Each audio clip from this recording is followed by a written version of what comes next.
Welcome to Photoshop User TV, brought to you by the National Association of Photoshop Professionals. And now, here are your hosts, the Photoshop guys.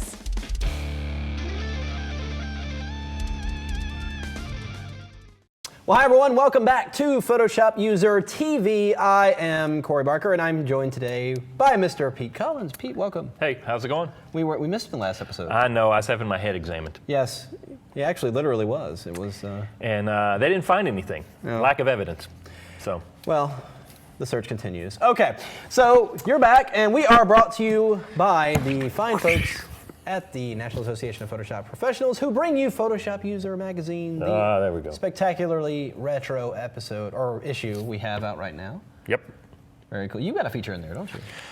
Do I have a feature in there? Something to do with stock photography? Yeah. Yes. I have a couple things in there. I've got one, classic effects, and then I do another one about stock photography. Ah, yes. We all have columns in the magazine, so you can be sure that every issue there's something good or bad from any one of the Photoshop guys. So be sure to check that out at photoshopuser.com. So today we have a special guest drop in a little bit later. Last week, you remember, we had a special guest, Mr. Glyn Dewis, do a cool technique for us, and we're going to have him back in today for a technique a little later on in the show. But right now, to kick things off, Mr. Pete Collins, what do you have today? Well, this kind of couples with what I put up on the NAP website. If you're a NAP member, you can go over there and you can see the tutorials we do. We also have the great new online training there. Yes. So if you're a NAP member, you can go do full courses over there. We've got classes on beginning photography for anybody. We've got a track for designers and photographers. And one of the things I did on the tutorial side of things, just a little tutorial, was talking about creating a diagonal pattern. A lot of times you'll see tutorials about how to create vertical or horizontal scan lines. And they're pretty easy to do once you realize you just create a selection with that line and then you add it to the patterns and it just stacks it all up. Right. Well, the thing that trips people up a lot is how patterns work when you've got things that start maybe at one edge and bleed over to the other edge, because you really kind of need to think about all the different sides of it. And so I was kind of working through some of that, and I thought this might be a good way to show you how patterns work and maybe give you some helpful hints on how to do it by taking this example of creating diagonal lines. Now, in the past, I've showed about how to create patterns using the offset tool, and that's great as long as whatever you're offsetting is only hitting certain areas of the pattern.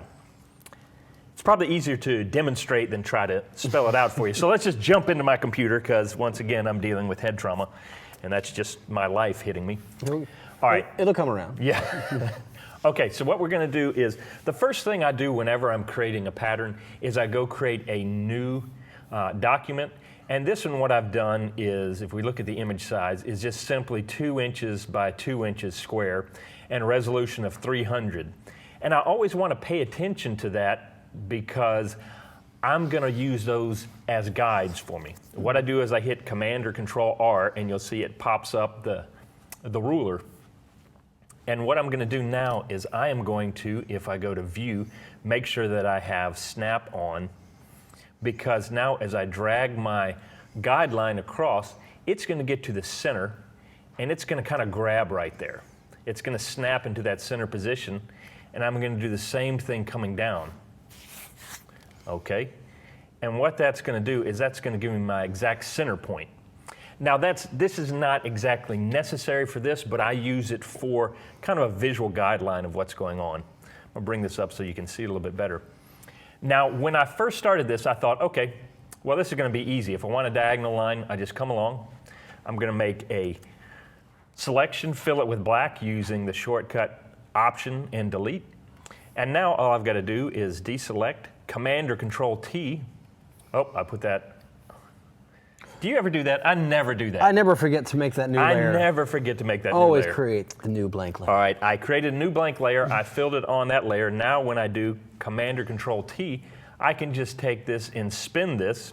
And if I hold my Shift key, it will constrain it to either 90, 45, or 180. I did that wrong. Math isn't my strong point, but it constrains it to those specific angles. Yeah. So I know now if I now grab this top handle right here while holding Alt or Option, I can constrain it pulling from the center.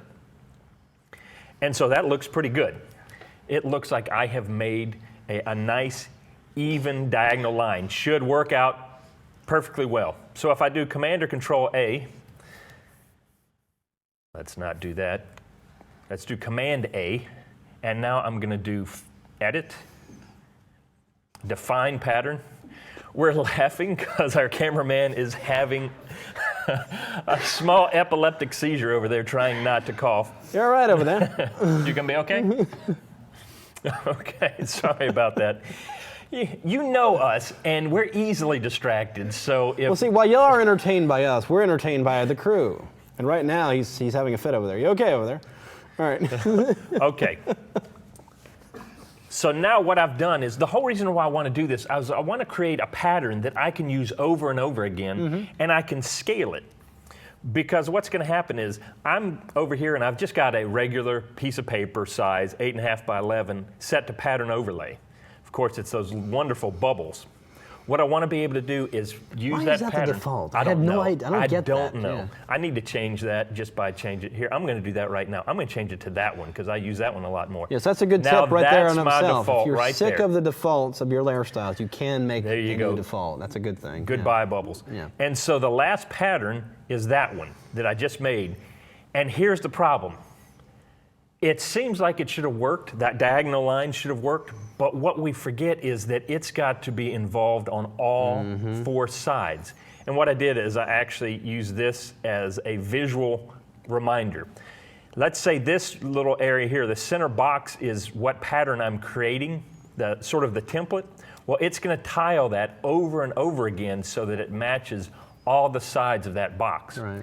So if I have anything that comes out right here, it touches this edge right here, it's then got to come in at the top of that box. That's right. So what happens is it has to correlate, anything touching here has to correlate exactly on the other side, and same thing here.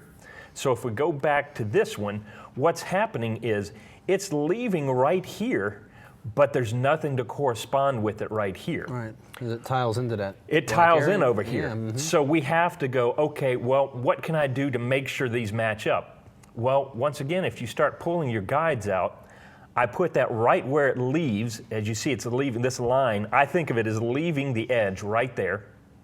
So now I know it's got to come in right there. Well, the same thing down here. It's going to leave this edge right here. And so it's going to need to come in right back there. And the same thing for these sides right here. So you can use these guides when you're creating a template pattern to make sure that everything hits on the edges. So now I've got that set up. Well, what can I do? Well, now I can either use my pen tool or something else. Let's grab the pen tool. And because I've got these guides set up, I know that that right there has to start coming back in right there. And then it's going to go out because of this one right here. So I just simply make a quick selection of those edges right there and do the same thing down here. I'm going these 4 edges, 3 edges, and connect them. So what that's going to do is now I've got all my edges covered.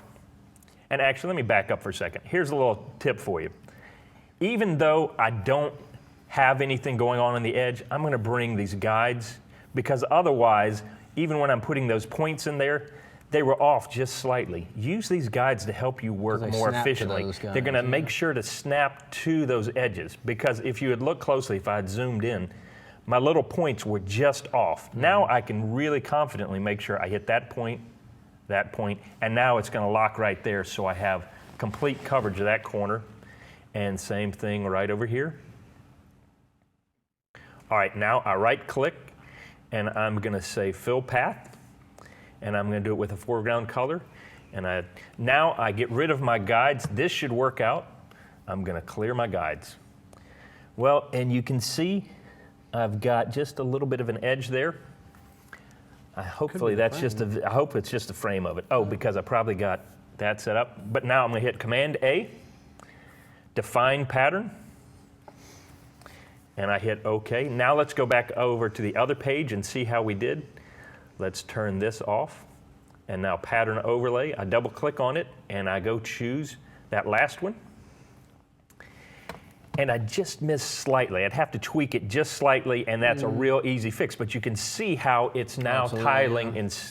And why I like to do it this way instead of, if I just wanted to create a pattern on a piece of paper, I could do all vertical lines. If the camera will get back to me, I could do all vertical lines like that and then just rotate it. Yeah. But now I have a pattern that I can use over and over again, and I can change it.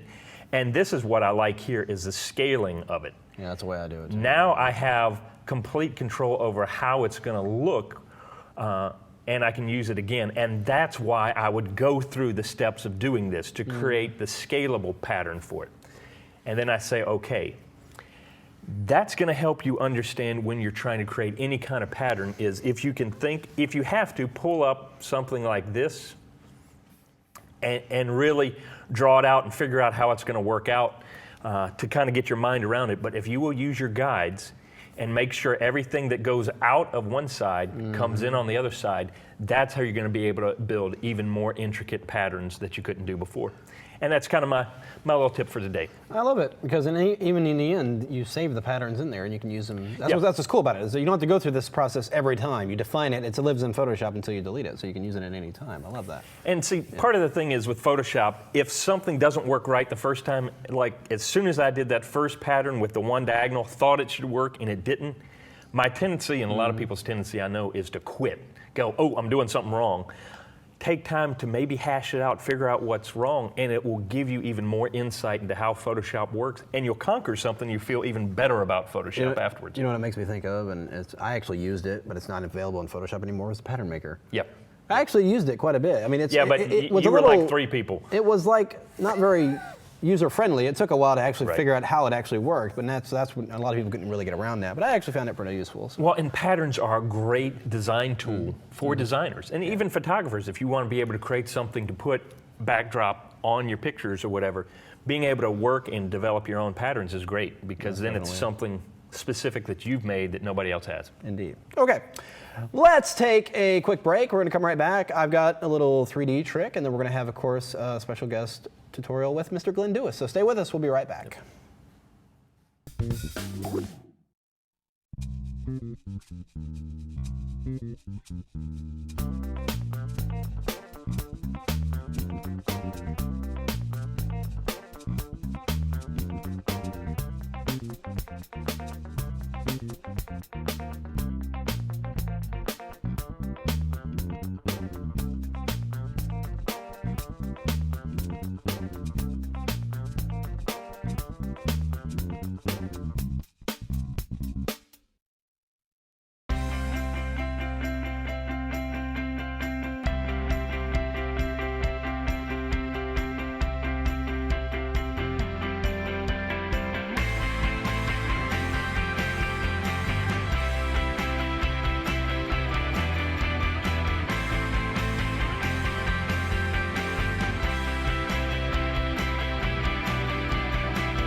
I can't wait to do this again.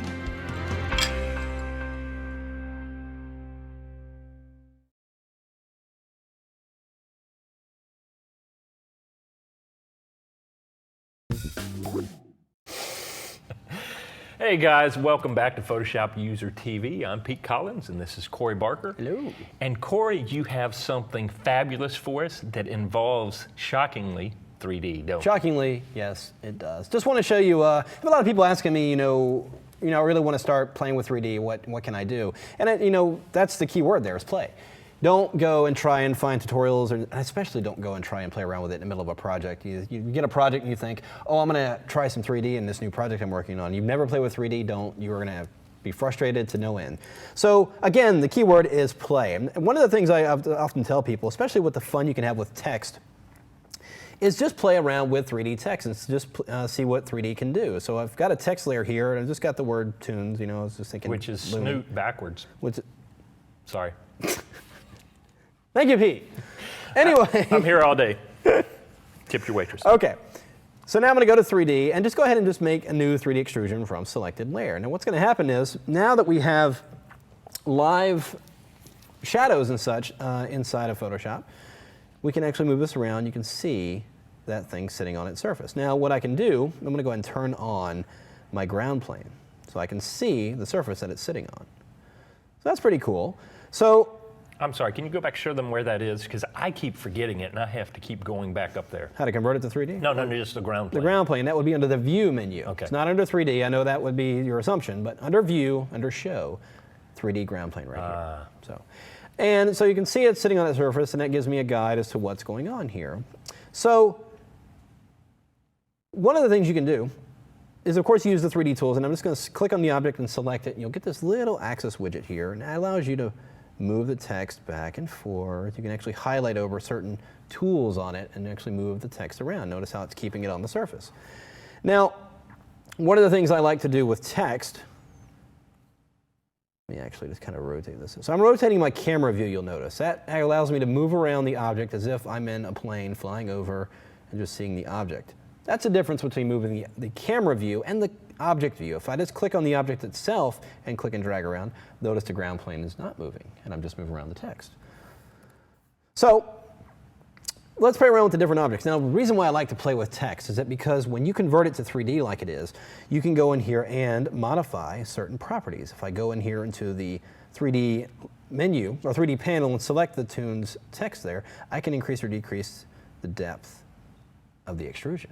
Now, you'd said on your latest tutorial that you always have your properties panel next to your 3D Exactly. panel. Whenever I am working in Photoshop, I always have this panel parked right next to the properties panel, parked right in there with the 3D panel, because whatever you select here in the 3D panel, the corresponding features are going to be showing up here in the properties panel. So it makes sense to keep those two together. Yeah, that's real important, because I've tried it before. It's those little things. You're hitting buttons on the 3D panel and you're not realizing that it's changing something somewhere else. Exactly. And so you're like, well, what is this doing? Having that properties panel open is going to make a world of difference for you. All right, so here's the fun part. Oh, select the object itself. So with the object itself selected, I'm going to go into that 3D menu and go down here and choose Split Extrusion. Now what it's done, notice it's still a single 3D layer here in the Layers panel, but if I go and click on the individual letters, now I can select them, and each one has its own axis widget. So I can go over here and freely move them around. Let's say I wanted to slide this S forward and just kind of tilt it there a little bit. And maybe have this one flying up in the air and tilting. Maybe just rotate this one. Oh no, that's changing the size. I don't want to do that. Rotate that one like that. And if I rotate the view, if I rotate my current view, look what I'm doing here. I've got these things on multiple dimensions now, and this is just unheard of in earlier versions. So I'm just clicking on this object and moving it around in that space. Notice that ground plane is my key. If I go beneath the ground plane, I'll lose the shadow. So I can have these things now in a much more accurate perspective. So you can actually have a lot of fun with this. So let me just move these others around too. I hope other people watching at home are just disgusted with you, Corey. I sit here and watch you do it, and I'm just like, that makes so much sense. That would be so cool to put into a design, and you do it so easily. So I got all that going on. Well, say I wanted to do a quick render and see what it's going to look like. So I'm going to press Shift, Option, Command, R, and that's going to get rid of the ground plane for the moment, and then I'll be able to see the shadows a little bit more accurately. Now, for a little bit more realism, you can actually go in here, and there is a light. It adds an infinite light to this scene. I'm going to go down here where it says shadow, right here inside this panel, and take the softness to about 50. It's probably a little more extreme. But if I do it on the render, notice how I'm getting softer, much more realistic shadows being cast by these objects. And if you really wanted to get ambitious, if you've gotten this far and figured it's just not challenging enough, which I can imagine you would, you can actually go in here and let's grab the camera and just kind of travel through here. Let's go inside the O. Oh. All right. Now, is there a way to record doing that motion? I couldn't agree more. In fact. Oh, did I just steal your thunder? No. Okay. But you're right on the same wavelength here. So I'm going to go and create a timeline here. And this 3D object, I can actually animate the 3D camera position. So from where it is now, and if I go, let's say, to 4 seconds. And this is just quick and crude, honestly, so I'm just kind of doing this. But if I back this out all the way over here, and if I go back to that beginning and play it through, now it's probably going to go a little jerky because of the rendering, but look, I'll just animate myself out of there. It's going. And that's But something till a little while ago you couldn't do in Photoshop. But Oh now, yeah, no, you could barely do any kind of animation at all. But now a lot of people don't realize is not only are you able to create these kind of 3D environments, but you can actually animate through them. You can have a camera travel through a scene. You just want to be careful not to make it too long of an animation. Now you notice what's happening here is it's creating this green line. It's basically doing a quick render of all those frames in this animation. Let me just narrow that down here so we can see. And when it gets through, it'll play it at full speed, and it's going to fly through. And here we go. And you could see that is for a website, for the beginning of a video or anything like that, creating your logo. I mean, that's just phenomenal. And that you did on the fly. Yeah, exactly. And again, it's just a great way to go in there and experiment, not just with the 3D objects themselves, but also with the animation features. Of course, a much more powerful system is going to be give you a greater advantage here. And I always tell people when you're doing animations like this in Photoshop, keep them relatively short, even under a minute, because it doesn't have the same render engine that something like After Effects is going to have. And you can, in fact, bring 3D objects created in Photoshop into After Effects and be able to animate them. It doesn't really it reads them differently. It's not really 3D in there, but it does understand how to go around a 3D object in After Effects. So it's something to play around with. But that just gives you an idea of, again, those people that just say, I don't know how to get started, just start with the basics. Go in there, make a simple text object, go in there and just play around with the environment. Because that's one thing it really takes getting used to if you're so used to working in 2D. There's another mindset with 3D. You really got to think differently and play around with it differently. So just get in there and play with it. And I'm certainly going to have a lot more tutorials on the NAP site, with a lot more 3D coming up soon. And of course, I have a 3D in-depth course as part of the 4-course training available on the NAP site as well. So be sure to check Well, wouldn't that you out. say one thing with the 3D that gets most people frustrated is just understanding what you have to click on, like how it talks about each bevel and stuff like that? You just kind of need to know the terminology. Precisely. And the thing about 3D is it's very detailed. You can edit each aspect of your object, either front, back, sides, all these things are broken down in there in the 3D panel. So it's just a matter of knowing which materials, and I can see how that gets frustrating. I went through it. I mean, I've been playing with Photoshop since it first introduced in Photoshop, and I've seen it progress. But trust me, it's a lot easier than it once was. If you were once intimidated, try and give it another shot. It's really much more intuitive than it once was, and it's a lot more user-friendly. It's a little complex, but once you get over that fear hurdle and that learning curve of what to click on, it really is intuitive, and it's a great tool to have. If you're a Photoshop designer, of course, you want to even just implement a little bit of 3D in your work. You need no further than what's available in there, so definitely check it out. So, okay. What do we have next? Well, we're about to jump over to Glyn, but real quick, I wanted to share with you, this is kind of a little plug because I really like this. And for me, a lot of times I've always been saying, boy, I need to get my portfolio up. I need to start a blog. I need to do some different things. And it wasn't until the beginning of this year that I started doing some of that kind of a lot better. If you're like me, it's always, I want to do it. And as soon as you sit down to do it, it's just overwhelming what you have to do. Right. I'd like to plug Squarespace.com because they are a great website that has so many great templates. And what's different for them on anybody else is not only can you do these beautiful, large things to show your work, but it's also got a blog already incorporated into it. So you don't have to do that extra step of figuring out how to get this stuff here and there. And it's just very beautiful, very easy to do. And if you're looking for one, check it out. It's a great thing, and I just wanted to plug that because I really like the product and I believe in it, and I wanted to share that with you. We're really beyond the days of building a site from scratch anymore. Right, It's just, right. you know, you got services like this that just do it beautifully, and you can have it up in a matter of, and just an hour, a couple hours, not even. I did my first test one, had pictures, and started my first blog in 15 minutes after I started playing with it. Web designers, you're done. Yep. All right, let's check out Glyn. Let's see what Glyn's got for us this week. So here we go, Glyn.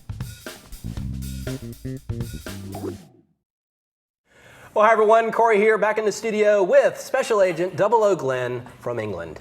How are you? Very well, Corey. All Very right, well. so we, you know, once we had Glyn here in the studio, he came into town. We're like, dude, we got to get you on here and get as much tips out of you as we can.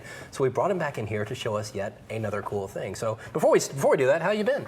Yeah, very good. It's been a long time. It has been a long, long time. Yeah, Just you know. kind of gone round and now wearing the same shirt To before. our viewers, this is probably a week or two between, you know, these shots, but you know, we just did this like 5 minutes ago.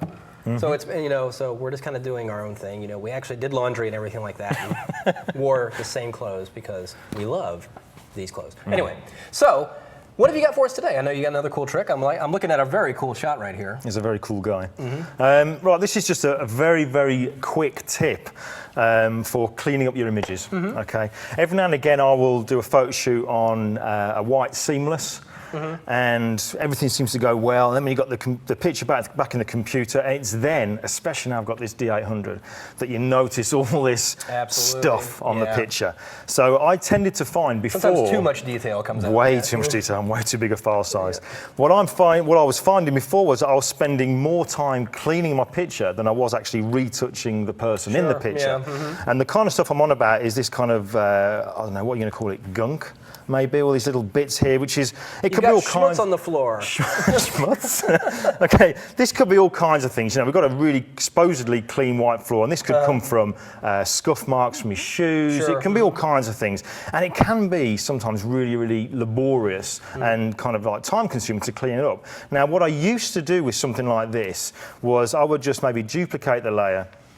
And I'll ignore doing smart filters for now. Okay. And I would do something like a Gaussian blur, and I'd just blur the living daylights out of it to the point where the muck would go, the schmuck, whatever you call it, that would go. And then I would just click OK, add a black layer mask, and then come in with a white brush and try and paint it away. Now that was fine until I got to somewhere, say like on his shoe, he's got a little bit down here on his shoe, just there. Whenever I got close to something where there was a definite kind of outline, if you like, as I got closer, you'd get that smudging there. That's true. So clearly it didn't work for that. So that was no good. So what I've then started doing is a similar kind of thing. I'll duplicate it, and this time we'll go to something which a lot of people don't seem to, well, they don't use. They see it and think, what on earth is that for? We'll go to filter, noise, and we'll choose median. Now, median does a similar kind of thing. It's going to add a blur, but what's really great about using median is, although it's blurred it, you can see the difference now between this and Gaussian blur is that we've still got the defined outline of his trousers. Keeping that edge, yeah. It's keeping the edge, and that's going to really work for us. So all I'll do is I'll kind of click over an area where that scuff marks were or shoe marks, and I'll just bring up the radius here to the point where it's actually gone. Now, this is only a small amount, so maybe 6 pixels is perfectly fine. So we can see down the bottom here, that's all gone. So as before, just click OK. We'll hide that now behind a black layer mask, and I'll get my white soft brush back again. So I'll just do as before, painting over. But the great thing is when I come up to where his shoe is, doesn't matter, I can get up here and I'm not getting smudging. So I've still got that defined edge, which is great. So I can be really quick. All these areas over here, quick brush stroke, done. So it's taking no time at all to clean up an image, and that's something that used to drive me insane, cleaning up this white background. But it's very, very quick. Using the median, it just keeps that nice defined edge so that we can get up nice and close and remove what we need to very, very quickly. And of course, you don't really think about that when you're shooting. You think, oh, it's a white background, it'll show up fine. And then you just, like you say, you get those really advanced cameras, and you know, a lot of detail is great, but too much detail is a pain. Absolutely. It certainly is. That is a great trick, absolutely. And for all you movie fans out there, specifically James Bond films. Did you catch the title reference he subtly made just a minute ago? Oh. I did. He said The Living Daylights. The Living Daylights. You did. Didn't even realise I'd done that. Look at that. Of course he made that subtle reference and didn't even realize it. All right, so Glyn, thank you very much for coming and showing us that. And hopefully we'll have maybe some more tricks coming up in the next couple weeks. But again, where you can catch more on Glyn, I've got it right here on my screen if I'm connected. I suppose I am. I'm not on, but yes, just check it out. It's glyndewisblog.com. Of course, we showed it a while back, so just check that out. He's got a blog on there and portfolio, even tutorials. There we are. You can see it on his screen right there. So certainly check that out, and we'll hope to see more coming soon. So Glyn, again, thank you, Glyn. Thank you, Corey. And we'll see what's going on.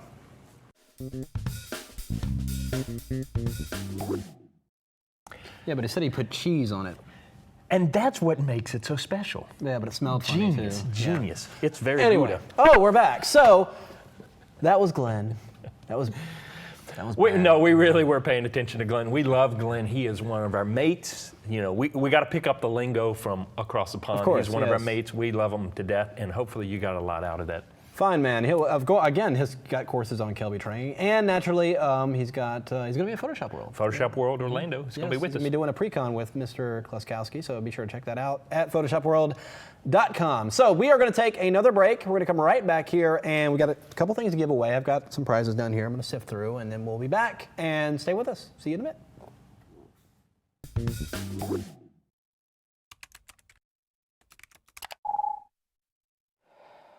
There's got to be a faster way to work in this program. What you seek, young protege, is knowledge.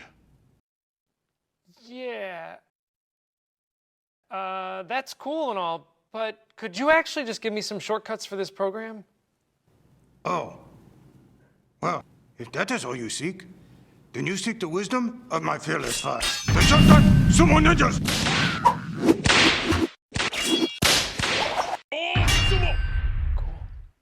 What is the shortcut for camera 100% zoom? Double-click the magnifying glass, sir! What is shortcut to reset slider? Double-click the name of the slider. What is shortcut to swap foreground background color? The keyboard shortcut is X. What is command to paste in place? Shift Command V, sir! What is Lightroom shortcut for direct selection tool? Press A on the keyboard, sir! Now you know the shortcut to shortcuts. Shortcut sumo.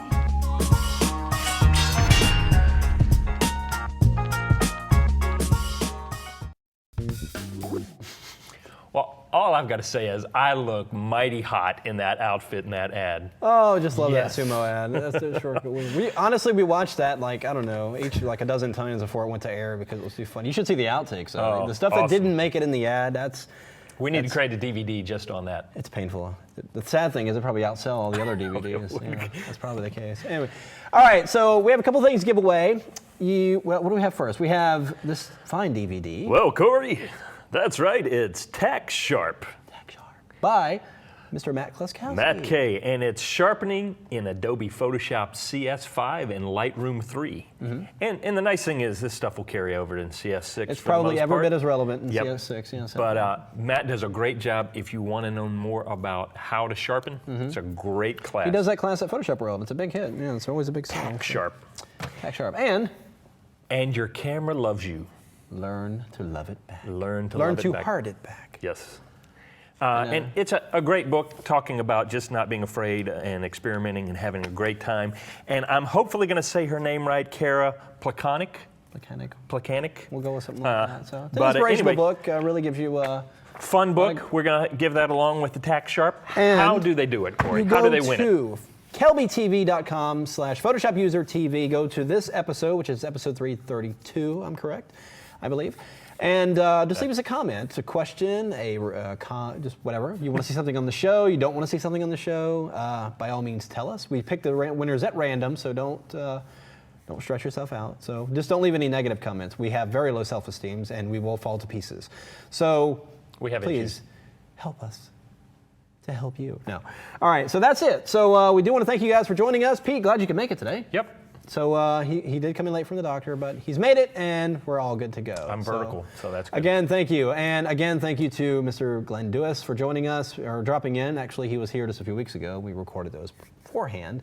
But I can't wait to see him in Orlando. So again, if you haven't scheduled your time to be in Orlando with us, please do it. Time's coming fast. You can still get your early bird discounts. April 17th is the event. April 17th. Pre-cons are the 16th, so you've paid your taxes if you're Americans, and you're now depressed, so you need to pick me up, come to Photoshop World.